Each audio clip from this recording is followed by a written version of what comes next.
Olá, companheiros e companheiras, estamos aqui com mais uma análise de conjuntura semanal.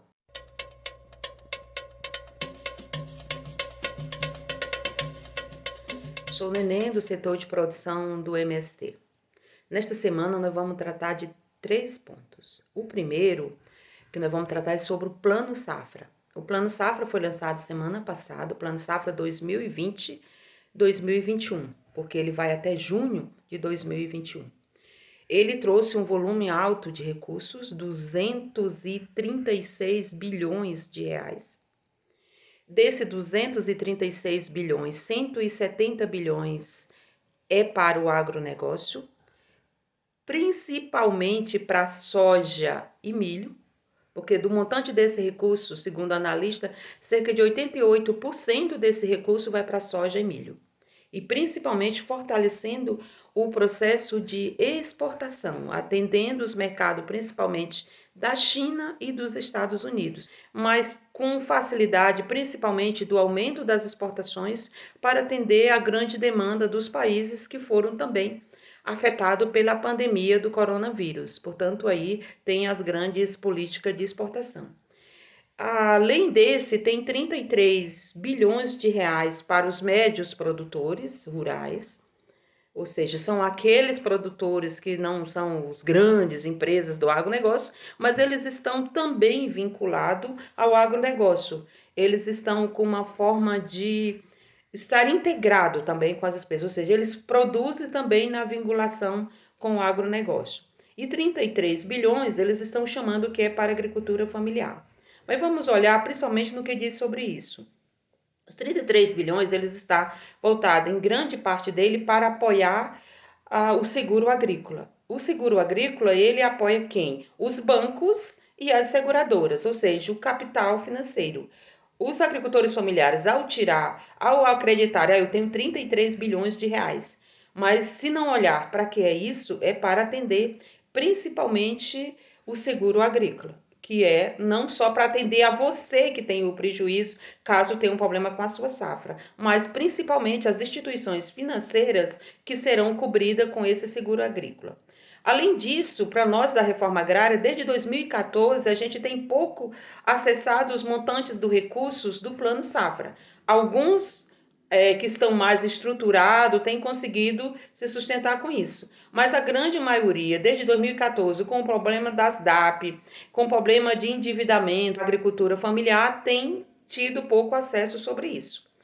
E principalmente do ano passado para cá, quando a ministra Tereza Cristina anunciou que não precisa, o Brasil não precisa de duas agriculturas, agricultura grande e agricultura familiar, mas sim uma única agricultura, os pequenos e os grandes, ela colocou ali que os agricultores familiares, a reforma agrária no geral, eles estão muito fora do plano safra, ou seja, estão chamando o plano safra desse ano como plano soja ou plano da morte. Ele não considera o que nós chamamos do período emergencial que nós precisamos do abastecimento de comida para o povo brasileiro.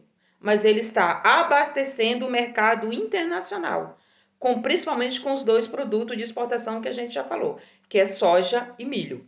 Ou seja, o plano safra, ele não vem atender. Até porque se a gente olhar bem os números do plano safra, ele não aumenta, apesar dele ter aumentado o volume de crédito, ele não aumenta o número de contrato, principalmente para o Pronaf. Porque o Pronaf mantém aqueles mesmos que estão estruturados, que estão dentro dessa bolha do Pronaf. Mas a grande maioria dos produtores, eles estão fora do Plano Safra. O Plano Safra vem para atender a demanda do capital no campo, do agronegócio e para as exportações. E não para produzir comida no momento em que a gente está precisando cada vez mais desse alimento. Portanto, companheiros, esse é o resultado do Plano Safra lançado. É um plano de morte e para atender os grandes produtores de soja e para a exportação. E agora vamos tratar do segundo ponto desta semana. Trata-se das 50 mil mortes pelo coronavírus. Esse é mais de 50 mil mortes, é o que está registrado, sem levar em consideração a falta de testagem que tem no país, sem considerar o atendimento, o reconhecimento dessas mortes. É como que, de repente, 3, 4 municípios, todo mundo morra em 3 meses, 2, 3 meses. E a gente sabe, quem tem lidado com a questão da morte, como isso é difícil. Você vê ter que escolher entre os profissionais de saúde dos hospitais por conta de infraestrutura, por falta de investimento das políticas públicas e pela uma política de morte que esse governo tenha adotado, que primeiro lança a política do armamento, depois ele mesmo não fortalece, não respeita as normas da Organização Mundial de Saúde, de usar máscara, de usar cuidado, e trata a política da pandemia como menosprezo. Até porque, para ele, o que está em jogo é os interesses do capital, é os interesses da sua política da morte. Ou seja, ele destruiu o SUS que já estava sucateado, destruiu muito mais as políticas do SUS, não tem avançado na construção das estruturas de novos hospitais ou de aquisição de equipamentos necessários para fortalecer o cuidado com a saúde. Ele tem, acima de tudo, fortalecido as mobilizações, as manifestações, as aglomerações e menosprezado essa política da morte. No início, se dizia que quando chegasse 5 mil mortes, 7 mil, 10 mil mortes, a gente teria um caos no Brasil. Hoje já passa de 50 mil mortes. Já passa de 1 milhão de pessoas infectadas. Sem contar com os resultados também que isso tem causado pela falta de serem comprovado o maior número que tem. Porque se testa pouco nesse país. Então, nós estamos num caos na saúde pública que tem afetado também tanto quem está com coronavírus como as outras doenças que têm consequência disso. E, por outro lado, também tem a quebra da Seguridade Social. O presidente da República não fortalece o cuidado da saúde, não fortalece a assistência. Portanto, o que nós temos hoje nesse país sem ser o auxílio emergencial de R$600, que boa parte das famílias, inclusive as famílias mais pobres, não tem acessado? Quais são as políticas de assistência que nós temos tido nesse país? E a questão da Previdência. A reforma da Previdência que levou tudo isso, mas acima de tudo, os milhares de idosos que estão morrendo nesse país vai significar lucro, ou seja, o capital vai lucrar com a morte das pessoas. Por que deixam os idosos morrer? Primeiro, no hospital tem que escolher quem vive, o idoso ou o mais jovem. É claro que a orientação e os critérios colocados é os mais jovens. E quem já passou por isso sabe como isso é doloroso.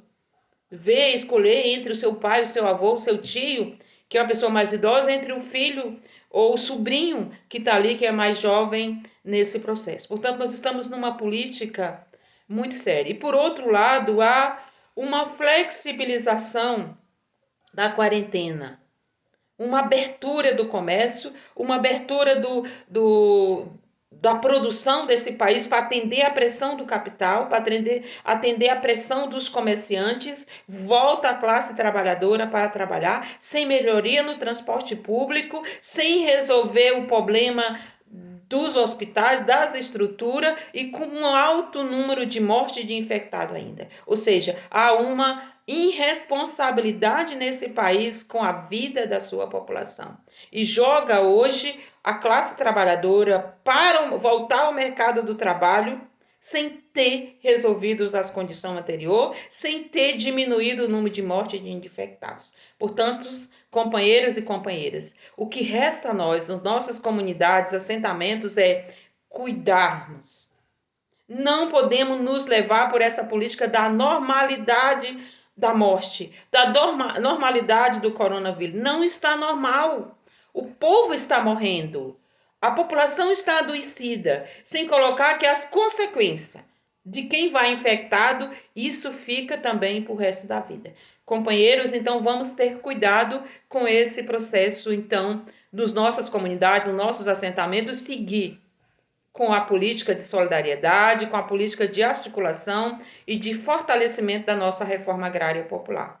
E agora vamos para o terceiro e último ponto que eu quero tratar, que é o plano de apoio à agricultura emergencial. Esse plano de apoio à agricultura familiar camponesa, às comunidades e aos povos tradicionais, trata-se de mobilização desses povos para pressionar que a gente tenha no campo um apoio emergencial para a produção de alimentos saudáveis. Para isso, os movimentos se articularam e têm se juntados e articulados com outros parlamentares vinculados aos partidos de esquerda e de oposição, para que a gente possa pressionar ou sair da Câmara, do Legislativo como um todo, propostas de apoios emergencial, já que pelo governo federal isso não tem a perspectiva. A prova disso é o que nós vimos no primeiro ponto, que foi o lançamento do Plano Safra, que não traz nada para o abastecimento, não considera a agricultura familiar. Para isso, então, os movimentos, junto com os parlamentares dos partidos de esquerda, têm feito uma discussão em 4 eixos principais. O primeiro é a questão do fomento e crédito de custeio para a produção de alimentos. E temos discutido que esse fomento seria no valor de R$ 5.000, sem devolução, ou seja, como nós chamamos, a fundo perdido, mas seria para a gente avançar o processo de produção nos quintais produtivos, nas hortas, para assegurar, de fato, tanto a alimentação para as nossas famílias, como para as feiras, para aquelas políticas das cestas, essas questões mais emergenciais. O crédito no valor de R$ 20.000 foi a nossa proposição, com juros zero e com 10 anos para pagar, 3 anos de carência e com um bônus de 50%, o que nós chamamos de rebate, né? De 50% no valor quando a gente for pagar, se pagar em dias.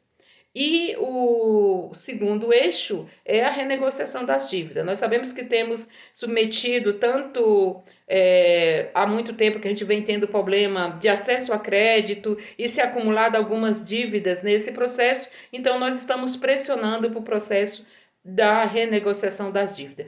Tanto as que se venceram como as que estão a vencer, que a gente tivesse aí uma política de renegociação desse processo das dívidas. O terceiro eixo é o fortalecimento das políticas de comercialização, principalmente o fortalecimento do PAA, com a política de compra direta, que nós estamos propondo R$ 10.000 por família, e a formação de estoque. Então, essa é a grande proposta da política. E o quarto eixo que nós propomos é também política de crédito, de fomento e de apoio à comercialização para as mulheres, porque as mulheres, nesse momento, estão muito mais fragilizadas pela pandemia e têm toda essa tarefa principal e, portanto, merece esse apoio. Isso resultou em um número grande de projetos, de PLs lançados na Câmara, são um total de 23 projetos, e isso foram anexados a um único PL, que é o PL 735, que é do Enio Verri. Esse PL também ele tem a subscrição de vários outros deputados do PT, mas ele está condexando a outros 22 projetos. Esse PL, então, ele está para ser votado na Câmara, tem como relator o Zé Silva, que é um deputado do Solidariedade, o mesmo que foi relator do PL da regularização fundiária, que nós chamamos o PL da grilagem, né? Foi autor dele e relator da medida provisória. Então, o que ele apresentou no relatório? Já tivemos várias reuniões com ele, os parlamentares, o movimento, mas o que aparece no relatório que nós precisamos ficar atento. Então, no relatório provisório, ou mesmo das falas do Zé Silva, que tem feito em live, ele tem dito que o fomento será de R$ 3.000 para os trabalhadores, isso é a proposição dele, mas tem um problema aí, ele está vinculando esse fomento a quem não acessou auxílio emergencial. Nós precisamos pressionar para derrubar isso. Nós não podemos manter que só tenha apoio a quem tem auxílio emergencial. Ele está propondo o crédito no valor de R$ 10.000, com juro de 2% e sem bônus.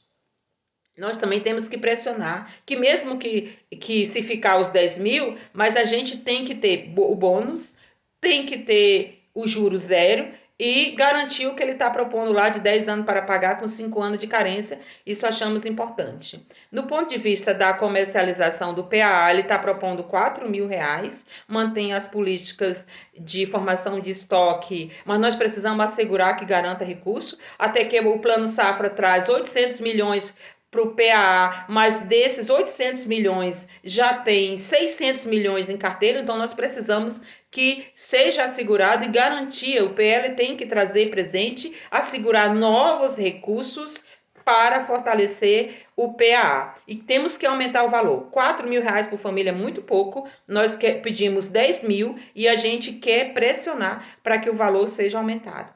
E também nesse plano ele traz também o relator traz a política para as mulheres. Ele apresenta um fomento de R$ 5.000, porém mantém a mesma vinculação a quem não recebeu auxílio emergencial e para as mulheres que são chefes de família.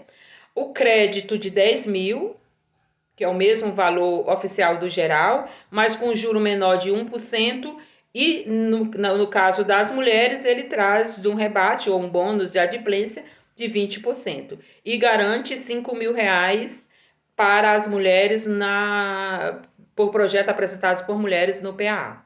Ou seja, tem aí esse PL que nós então precisamos pressionar para que melhore o relatório e que ele seja aprovado na Câmara. Ou seja, nós queremos debater esses 4 pontos principais com o relator.